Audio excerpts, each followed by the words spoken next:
दोस्तों अज तुहानू डॉग के वेट गेन की डाइट दसांगे। बहुत ही ईजी तो वधिया। तुहाडा डॉग जे रोटी पानी नहीं भी खाता तुसीं डाइट ट्राई करो, फिर डॉग का वेट बहुत मतलब जल्दी गेन होगा। जिवें तुसीं साडी मैक्सी का देख सकते हैं। तो चलो वीडियो में पूरा देखना, नाल दे नाल लाइक कर देना। सब तो पहला तो दोस्तों कोई मल्टीविटामिन होना चाहिए, वधिया कंपनी का मल्टीविटामिन कैल्शियम।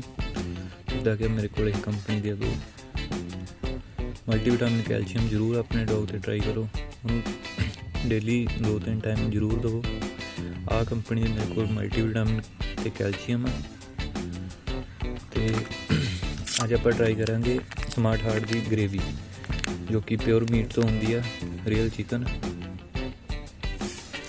तो जे तुहाडा डॉग मतलब रोटी नहीं खाता, कई डॉग होंगे रोटी नहीं खाते, तुसीं आ ग्रेवी ट्राई करो, तुहाडा डॉग गारंटी नाल रोटी खाऊंगा। तो अज भी आप दवांगे, इस नाल डॉग का वेट बहुत जल्दी गेन होंदा, क्योंकि ये प्रोटीन ते फैट काफ़ी ज़्यादा होंदे आ। सो भी तुसीं ट्राई कर सकते। जिन्हां तो नहीं मिलता या जिन्हां नहीं पता इस बारे, कोई नहीं, रहन तो इत्थे तुसीं चिकन या 1-2 एग एक्सट्रा लै सकते हैं। तो एक अपने तो बॉयल एग तो 3 रोटियां छोटे छोटे टुकड़े कर लेने हैं। 3-4 जिन्नी भी तुहाडी डॉग खाता है उसके अकॉर्डिंग तुसीं लै सकते हो।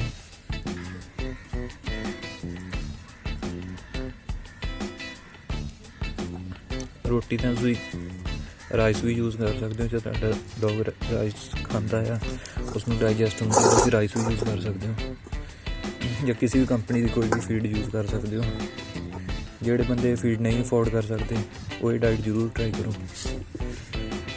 आंडे नूं चंगी तरह मिक्स कर लियो तुसीं।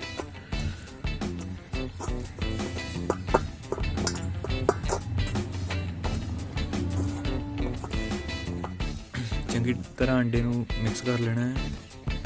तो बाकी के प्रोडक्ट पाओ विच, जिहड़ा भी तुहाडे कैल्शियम है वो यूज़ करो, किसी भी कंपनी का ले सकते हैं।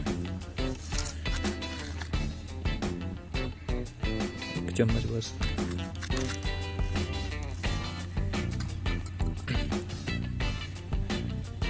मल्टीविटामिन जरूर ट्राई करो, डेली अपने डॉग में दो।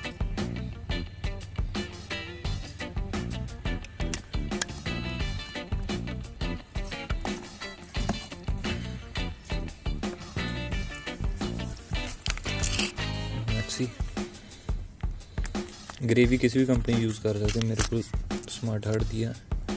तो जी भी मिलती है वो ग्रेवी यूज़ करो। दिन 3 टाइम यूज़ हो सकती है, काफ़ी ज़्यादा होगी, 3 टाइम दिन यूज़ कर सकते हैं।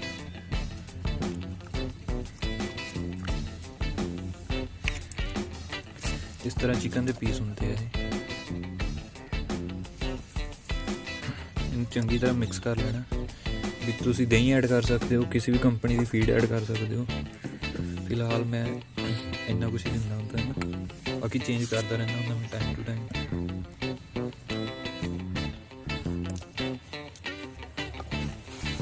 तुसीं देख सकते हो चंगी तरह फीड मिक्स होगी सारा कुछ।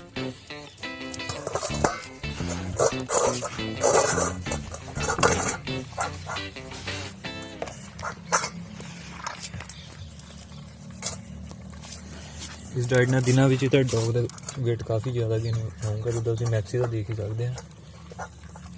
इन 2 टाइम रोटी खाई दी, फिर भी देख लो इसका वेट।